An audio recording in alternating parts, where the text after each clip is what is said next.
What's up, guys? So it's back to deck profile season. I'm really excited for this one because I've actually been playtesting this deck like quite a lot. I know the Nine-Tailed Fox has been like really anticipated, and there's been a lot of decks going around. There's been like small ARGs and stuff happening, and there's been like a good amount of decks, but we've seen like maybe two or three of these in all the top decks, and then like a couple of there's been like Dark Alice and stuff like that. So it's been really interesting. It kind of seems like a diverse meta for now.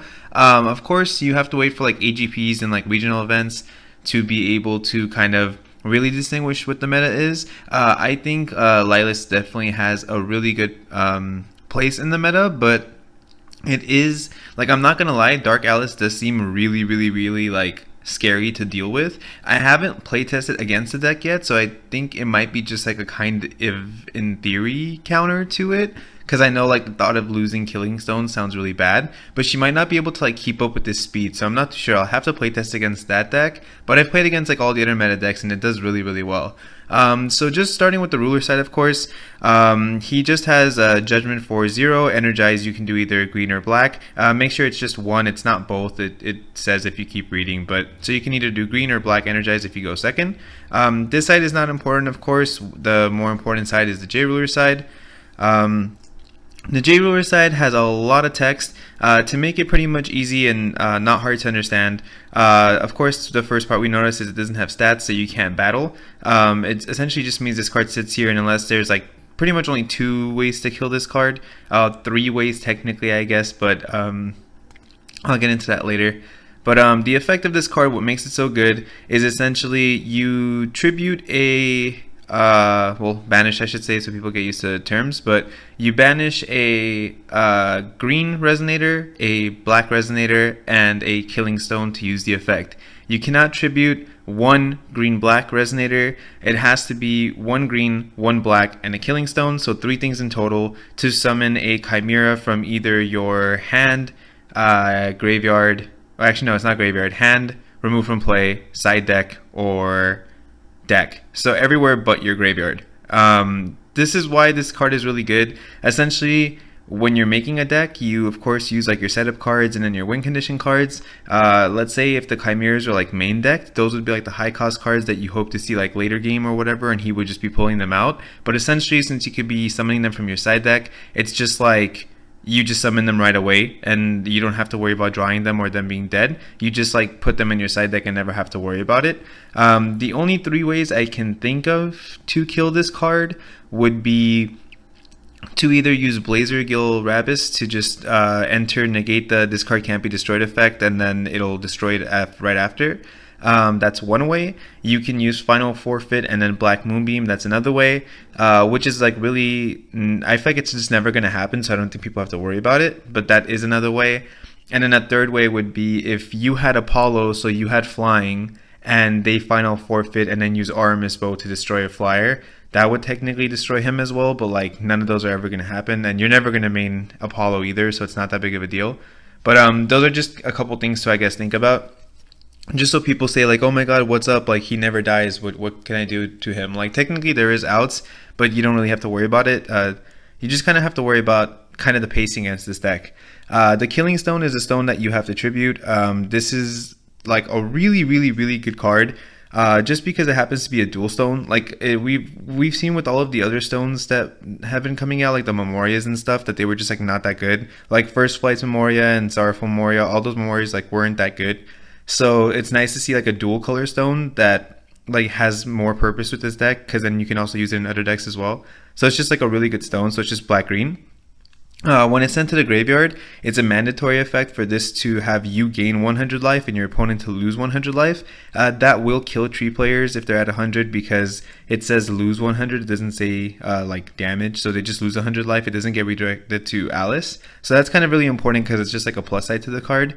Something else to note is that it's really important to like, I like using score pads when using this deck, because like you want to write it down every single time so you don't forget on a calculator. Like that 100 can make a really big difference, because like 4 of these is 400, of course, and then 3 Griphon attacks is 3600. So it's really important, like if you miss one of those hundreds, 3 Griphon attacks wouldn't kill your opponent anymore. So it's like just kind of pay attention to the numbers from Killing Stone. And then 3 Magic Stone of Black Silence. The reason I'm not running 4 of these and 2 off color stones is actually because I run Gusting Skies. Everyone else seems to be using Deep Wood. I don't like blue in this deck. I think that the chance of you getting Prison to counter the mirror match or to counter Hook isn't worth the consistency you get from playing white and playing the like butterfly card. I forget the exact name because it's one of the new cards, but I'll get to it later. But I also think Seal is a really big card this format again. The biggest counter to this deck is having your cards get countered. It's really hard for your opponent to have enough removal to stop you, because removal is kind of like one way to counter it too.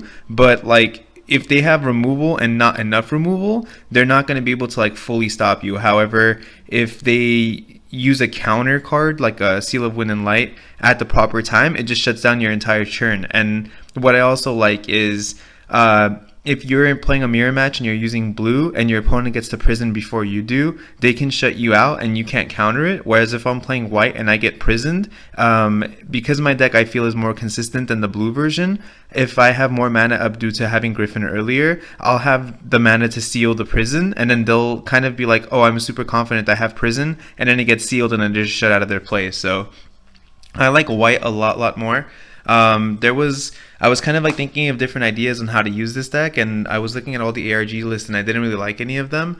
And I've been looking at that Kaguya card, and I was always thinking like Faria Summon seems a little bit better, but I felt like that card had a lot of potential, and when I noticed that it's really good potentially in this deck, I had to try it out. And somebody else had actually, I think, topped using that card, but I didn't like a lot of their other main deck, but they had that card and I was like, okay, cool, I'm not like the only one who thinks this card is like really good in this deck.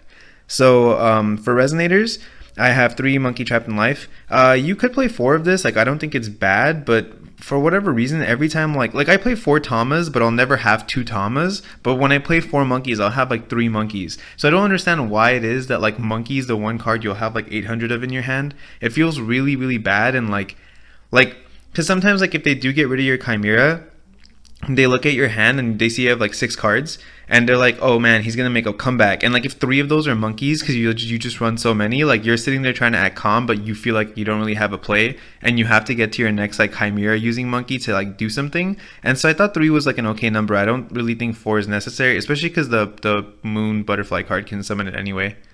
And then for Tama, Tama at 4 is good because it draws on enter. It helps you go through your deck. There's a lot of people not running 4 blessings. I think Blessing of Yggdrasil is like the craziest card ever, and like in this deck anyway. And I don't know why people are playing like 1 to 2 or 2 to 3. I think that card at 4 is just insane, and Tama helps me see it like as soon as possible.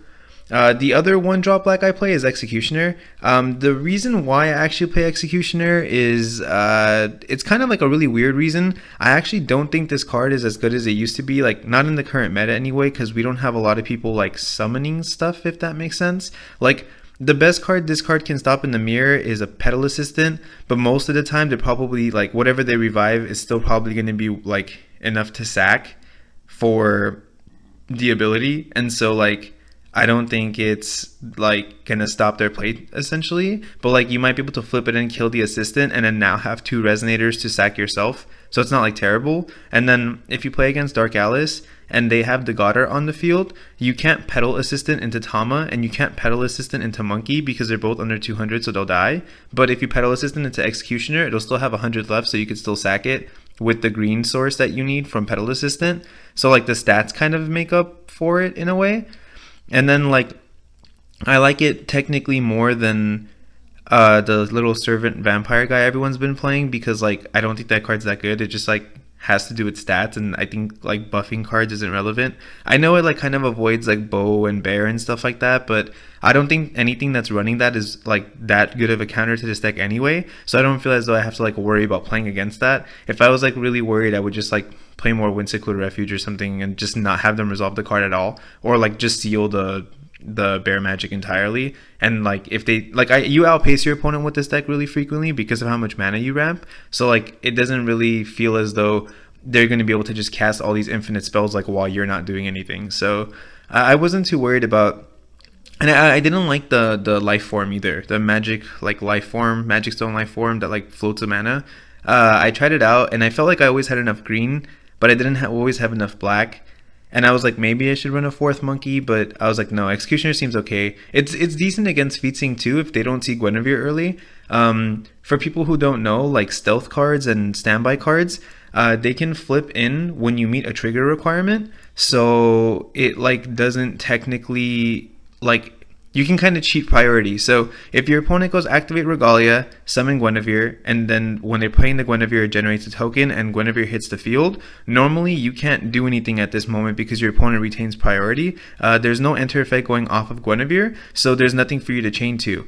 Your opponent can now, like, let's say, sack 2 cards for Adam Broly, and you wouldn't be able to do anything. But with a stealth card or a standby card, if they summon the Guinevere, because technically you've met a trigger requirement, you're allowed to play this card, and it would like remove their card before they get priority back. So if they go like activate Regalia, summon Guinevere, it spawns a token in while it's being played. Token resolves, Guinevere resolves. You can actually just Executioner the Guinevere right away before they get to do anything. And so it's kind of a nice counter against decks that have Guinevere too. And then like people have been playing like random decks like Lumia and just like, you know, like red light kind of decks and stuff like that. So I was thinking like Execution always deals good with aggro too, so just in case like someone's trying to like outpace this deck with like an aggro deck, expecting like you to not see it coming because no one's really playing aggro right now, it like does good against those rogue decks too. Next up there is the Petal Assistant. This card is like my favorite card in the deck. A lot of people thought like this card was really bad, but like the stats don't matter. The deck ramps so much that like you always have a lot of 1-drops, so even if you summon this and it gets like Space Time Anomaly or Lightning Striked, you still always have something to do with like the leftover 1-drop it summoned. The only bad thing about this card is it makes the Dark Alice matchup like even worse, because if they're like removing your 1-drops, you can't summon anything, and it's kind of frustrating. But like I said, I haven't actually like played against it, so in theory it seems like it would be annoying, but like I'm not sure if I can just outpace Dark Alice really easily. And then like the thing is like Dark Alice is like a 14/14 I think because of like the cat. And yeah, like the most likely play Regalia, but I have Heavenly Gust anyway. And like if they J activate to try to set up the God Art, I like almost never want to kill their J Ruler anymore and just like chump block it or something with like little stuff and like try to outpace it by summoning big stuff, because like I don't want her to go back on the ruler side where she can keep removing stuff, because like unless she gets rid of all 4 of my killing stones before she J activates, like I feel as though she's not gonna like rush me down. And if she J activates early in hopes to rush me down because like Dark doesn't really have a lot of beat sticks, I'll just like avoid her and just try to kill her through the like wait for her to be rested or something, and then or just like attack with a bunch of small stuff and get her to block, and then just try to finish her off while she can't do anything, because it seems better to do that than to let her go back on the ruler side. And then for Red Riding Hood, this card I like totally didn't think was going to be good in the deck, but with Moon Butterfly, it's been like completely ridiculous. I didn't like last drop in this deck because like this was like my only relevant target. I didn't like something like a Tama or something, because it's like for 2 I could summon a Tama, or for 3 I could summon a Petal Assistant and a Tama. And like yeah, Petal Assistant isn't like quick play, but it just felt like better to not use last drop.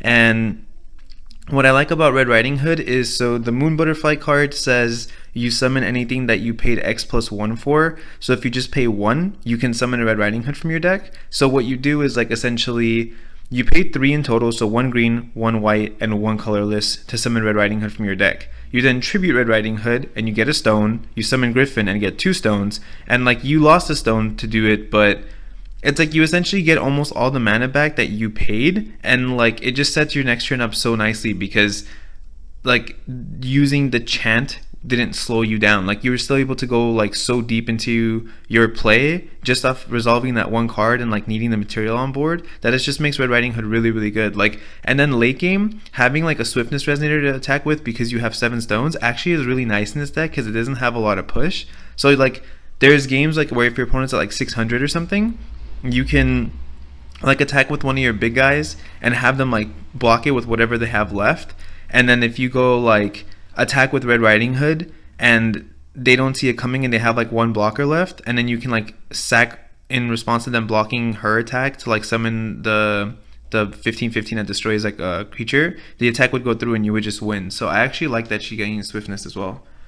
And then Arthur, I was talking with Ryan Miles when he was testing this deck. I brought up this card. I'm not sure if they had been like considering it beforehand too. They're really good players, so I'm assuming they crossed their mind, because I think Aaron played this at one of the RGs. But like I brought up the idea. I was like, I think this card's really good, but then I was like, oh, it kills my Tama, so that like made me not want to play it. But like if you summon this card, like Feetsing can't play the game, and you get to also remove your chimeras from the graveyard, which means he can summon them back like from the remove from play now instead of the side deck. So you can like essentially run less in your side deck because you run the amount that you're gonna need for like the setup part of the game, and then you can use like Arthur and Dance of Shadows to like remove the same ones and then just reuse those. So the fact that like this also helps against like the mirror match if they don't have a monkey in the grave, because if you summon this, like they can't use Petal Assistant into Tama, and like it's just a decent beat stick too. And like once again, like you ramp really fast, so cards that are normally kind of bad like Arthur, because like he's expensive, like suddenly don't seem so bad anymore because it's really easy to summon. And then like it's a really cheesy play, but if you and Feetsing are like pretty much evened out and they don't have Guinevere's and they're like trying to set up again and you've wiped their board, or they don't have as much Guibers, it's actually like really not that bad when you have like a bunch of stones to just use the Moon Butterfly card.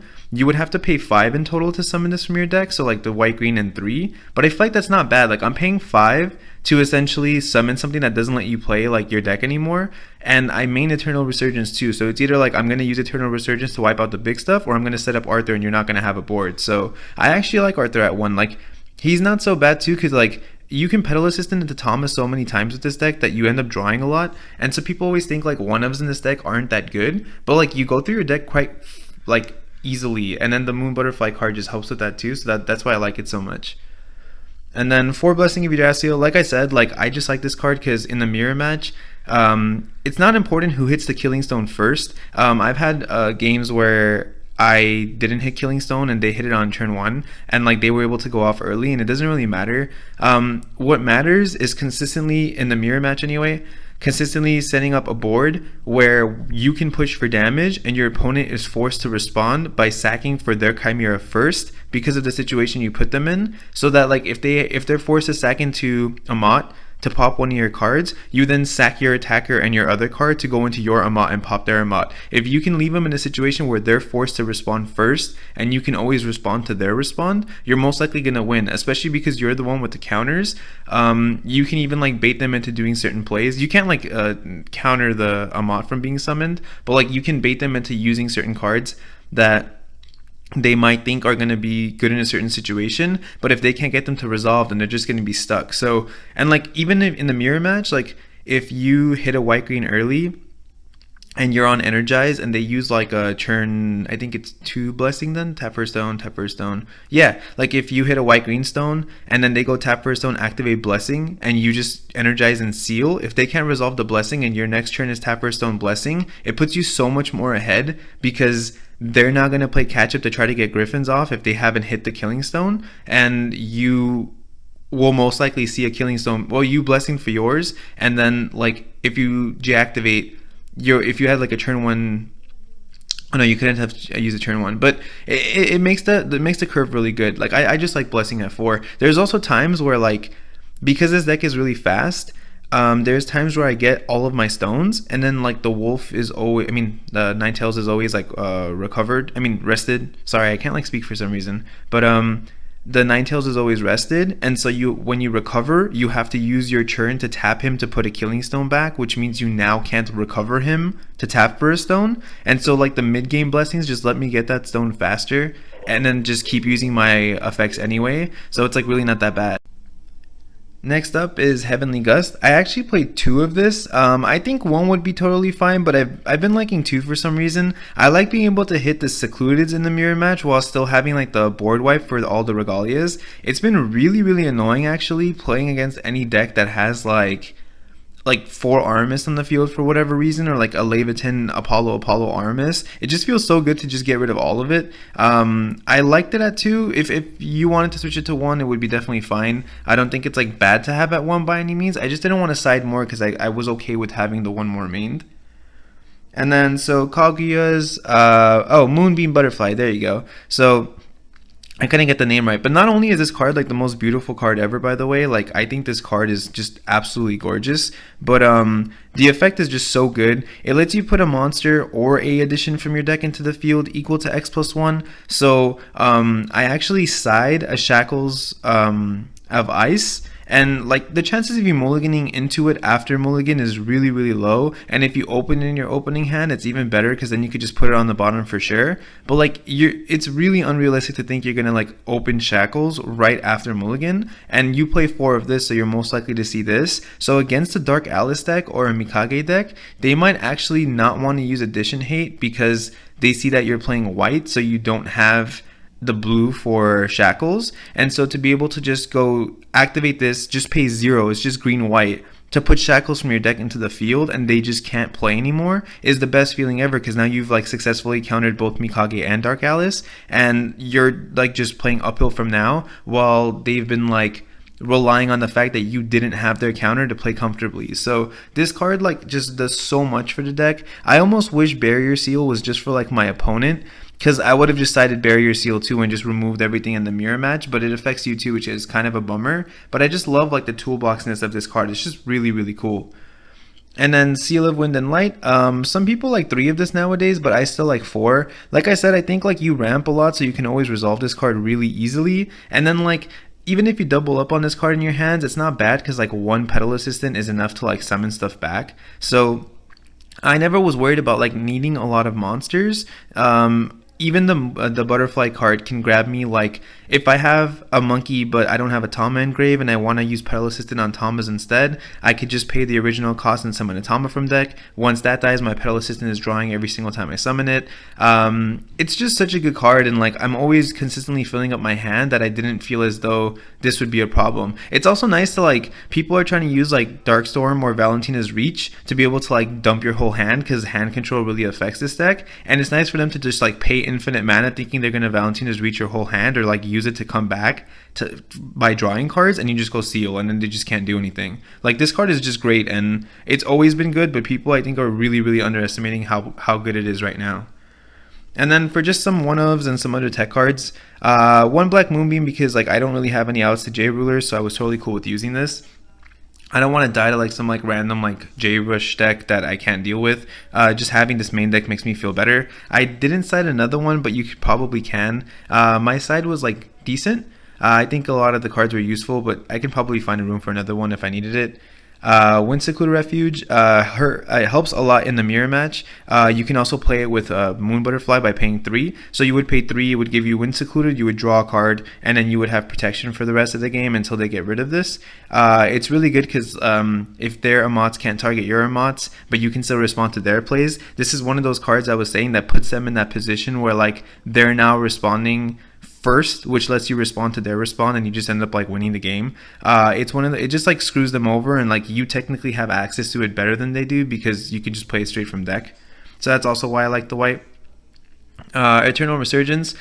This card is like the only reason I've like felt just ridiculously comfortable against Featsing. Normally it's like a really fair match, and like if the Featsing player is really, really good, they could still kind of power through everything. Prison isn't bad against Featsing, but it's not as good as Seal I think is. So like against the blue match, Featsing still has just as good of a chance of winning, especially because like the Shackles doesn't do anything against Featsing anyway, and I think they're playing blue mainly for Shackles on the side. This card is just in so much. There was a game where, because like you can get to like 6 and 7 mana really easily, and if it's like 6, it's like you're tapping for a stone next turn after they've set up. And there was times where I just used, because I play 1 Faded Reunion too, I just used Faded Reunion, search a card, it's Eternal Resurgence, play Eternal Resurgence, wipe the whole board. They're now like playing catch up again. They have absolutely no swiftness, so like whatever they dump their hand on to set up next turn is going to be like the last setup they get, and then you just go like Chimera, Chimera, Chimera, and they just lose. And so this card's really cool too. I love being able to just search any card. I think at 1 of is fine. Some people are playing 2 or 3. I think 2 wouldn't be like terrible because you need 2 darkness, but you just have like this in the Chimera, so it resolves. But I don't know, I like being able to search the Black Moonbeam too. Like I don't like the other one, the tuning in for darkness or in wind or whatever, the one with like Grus Ballesta and Lilias on it. It's a good card in general, but like I want to avoid less grave cards if I can because of Dark Alice kind of being a thing now. So I like having this, but I don't like having the other one. The other one's also just as easy to resolve, but I don't know. I like this one a lot more. And then lastly, just 2 Dance of Shadows. This card in this deck is just nuts. Like, I totally got this idea from Ryan Miles. I had like slept on this card for a second. Like, I looked at it and I was like, oh, that could work, but it was before I tested it and I didn't realize how good Griphon was, and I was like, no, this card isn't going to be good. And then he kept telling me like, yeah, this card is really, really good. And I tested it out and I was just like, man, when you go Dance of Shadows, a Griphon, and you get 2 stones, so it made it feel like this was 2 cost. It's just the greatest feeling ever. Not to mention there's like some cool tricks you could do, because this card says remove it from the game at end of turn and not like it stays on the field until end of turn. You can technically like have it linger through phases. So like the way Reflect would like restand cards, you can use like Dance of Shadows to do the same thing. So it's pretty cool.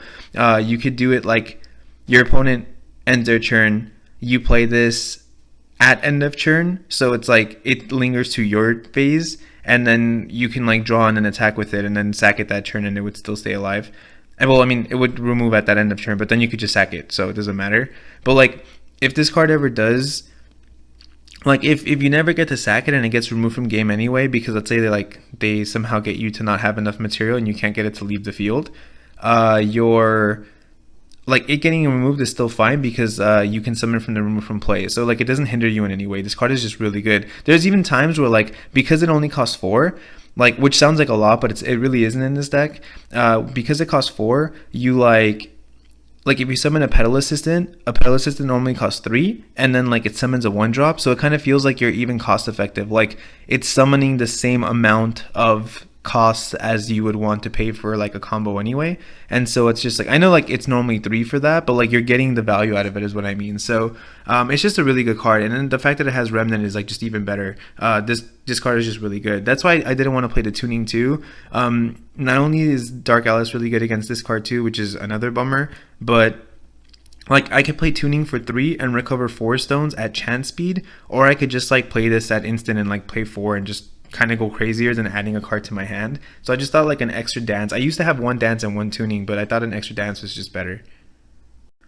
For the side deck, I am maining 3 Chimera. I said Chimera. 3 Griphon. They're all Chimeras, but 3 Griphon. 12/12 flyer. When it enters the field, you get 2 stones. This card is like completely like just nuts. It's the only reason this deck is even playable. It's just really, really good. The fact that its stats share Gwybers too is just really funny. Like, I love when feat-sync players attack and like you block with Griphon and like you both die and they're like, okay, cool, I'm gonna use my Guinevere to like get 300 like Gwybers back, and like they think they're gonna outpace you, and you're just sitting there like, dude, I have like 6 stones and you have like 2. Like, get out of here. Like, you're not gonna win. There's no way you're gonna come back. Like, they can keep dropping Gwybers. Like, you have 4 Gwybers, I have infinite of my Chimeras. Like, you're just not gonna be able to set it faster than I am. So I really like that interaction too. The fact that their stats match is just perfect. 3 of Ammit. This is one of the better ones too. You destroy a monster on the field, you gain life. Never summon this if you control no other monsters, because the destruction is mandatory. If there's no other cards on the field, or your opponent can like sack in response to you sacking, thinking you're going to go into this, you will just target itself and you'll kill itself, which is not a good play. I mean, you can technically do it, I guess, to like heal 1500, which I guess isn't bad, but like just keep an eye out for that. It is mandatory, so you have no choice. 2 Manticore. I was kind of cool with only having 2 of these. I don't think I've ever played more than 2 of these. Like, even after it got removed, I never played more than 2 of these. In theory, this card is like the best card ever, because like looking at your opponent's hand is insane, and destroying additions and regalias is insane, because like it's nice to not have to side into those. Like, destroying Secluded and stuff is really good. What I was saying earlier too is, like I said, if you play the Secluded and they use Manticore to destroy the Secluded, you're forcing them to go into this instead of a Griphon, so it's slowing down their play. And then you have answers for this, because you could just Ammit in response and they can't do anything because they already use their once per turn. But yeah, like the destruction is great. The Regalia destruction is like a plus. I don't think I've ever actually used that over Heavenly Gust, but like the fact that he can is just cool. And then yeah, like being able to like look at your opponent's hand and just dump anything is just like the best feeling ever. Like, Manticore is really good, but I don't think I've ever used more than 2. So 3/32 was like a good thing for me, like a ratio. And then the 1 Shackles that you can only play with Kaguya's Moonbeam thingy. I want to make sure I mention that because like every now and then I know someone's gonna leave a comment saying like, how do you play Shackles without blue? Like, yeah, you can just use the Moonbeam. I was thinking about siding one Deepwood, like on the off chance that I wanted to play more of these, but then I was like, I didn't want to like dedicate the slots. But like normally I hate taking risks at all, so I would never do this play. It's just so mandatory to have an out to Dark Alice and Mikage that like I felt really, really like this was my only way of getting this card. But if you really wanted to, like if you want to make a room by like taking some other stuff out, especially if you just play out like locals and you're not too worried about like the way it's gonna, like certain matchups are gonna be, like you can technically just side one Deepwood Stone for one of the Gusting Skies. Because I think like two is fine too. Or maybe, no, I'd probably do it instead of one of the Black Silences. But yeah, you could take out like a Black Silence for Deepwood. And then arguably, like, because you're still ramping really fast, you, like, technically could pay one blue for this. That way it's not, like, cheesy and, like, if you do happen to draw, like, that's terrible. But, I don't know. I was comfortable with having just the one. I think, like, the chances of seeing it are pretty low. And, like, you could just specifically mulligan heavy from Moonbeam if you know they're playing Dark Alice. Because, like, you're not going to resolve any other card anyway in the beginning. So I'd rather just like get Blessing and Moonbeam and then just Moonbeam into this first and then Blessing and then start going off with whatever I'm drawing. But yeah, that seems kind of better. And then 3 Gale Force. This card, I wanted to main this. Like I would main this knowing my meta because we have a lot of featsing and stuff. But like Soul is still being played. Lumia is still being played. There's a lot of things being tested right now. So I didn't want to be like the one person to like main this at my locals and then no one's going to be end up playing it. I think this arguably main, this card is definitely a good main because there is a lot of Ninetales and there's a lot of featsing just in general at like AGPs, so like this main is really good. But I kind of wanted to make sure that, you know, just in case your locals like doesn't really have any of those decks and people are playing like the Soul and like the Valentinas and stuff, I didn't want to like main dead cards. It's why I didn't main the Shackles too, by the way. Like maybe at an AGP I'd actually consider like maining one, but I think it's like fine with just in the side. I never had a problem against either of those decks, so it really helps in the side for game 2 and 3. Hopefully just you win game 1 and get it in game 2. But yeah, I think siding 3 of it was fine.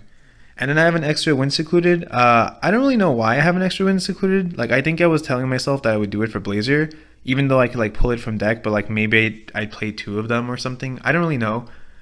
This could, I guess, be another Black Moonbeam if you feel comfortable. I just like, I don't know. I remember I had a really good reason for it, but I'm forgetting now.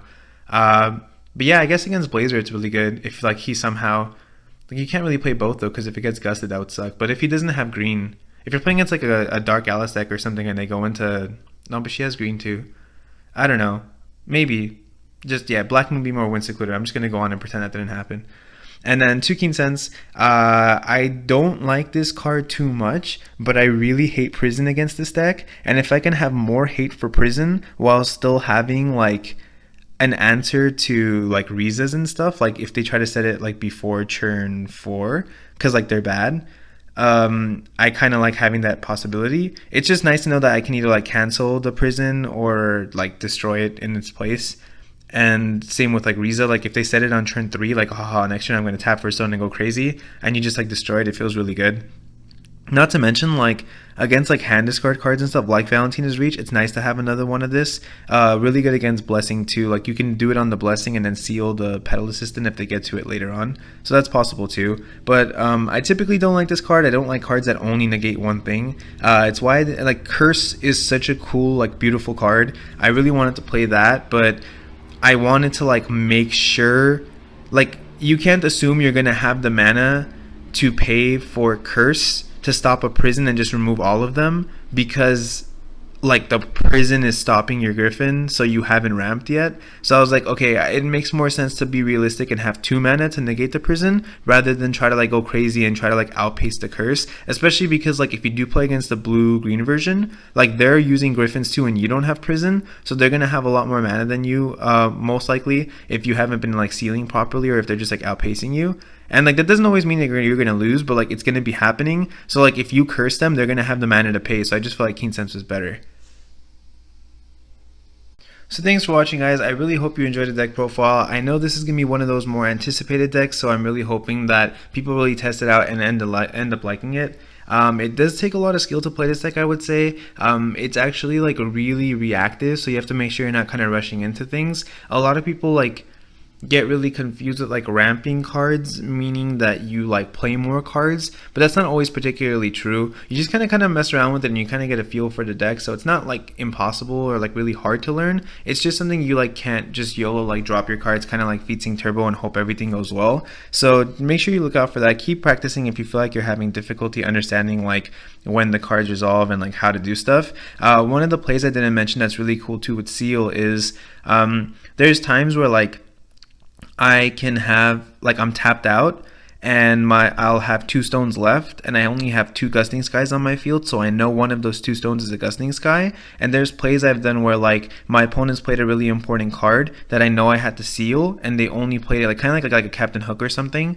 They played it thinking that I was tapped out, and so I would sack both my monsters in response, summon a Griphon, ramp 2 stones, hitting the Gusting Sky, and then tap both for seal, and then just completely lock my opponent out of their play. And it's a really good play, and there's little tricks like that that you can always do that like just help you kind of push your game forward. Like being able to do something like that is just most likely game. If they tap out to do something like that big and they get stopped and they were that confident, it's just a really good play. Or stuff like if you're playing against an Alice casting deck that goes into like Hook, like Featsing Turbo, and they Alice casting, you can technically go into Manticore in response, look at their hand and discard the Hook, and then their Alice casting would resolve, and like they'd have to like pick a Drake, or if there's no target they would just miss. So it's really like it's small things like that that really make or break like your matchups. So you got to make sure you're like looking out for like what to do. I have the worst OCD. I notice I like try to fix everything so much. It's sometimes like really hard to tell if it's centered, and I'm also like super easily distracted. But anyway, yeah, keep out for like little plays like that. If you guys have any questions at all, make sure to leave it in the comment section below. I'll do my best to answer any of them or try to clear anything up if it's confusing. And if you guys haven't subscribed yet, make sure you do, because I have all the other rulers coming out really soon, and I'll definitely catch you guys next time.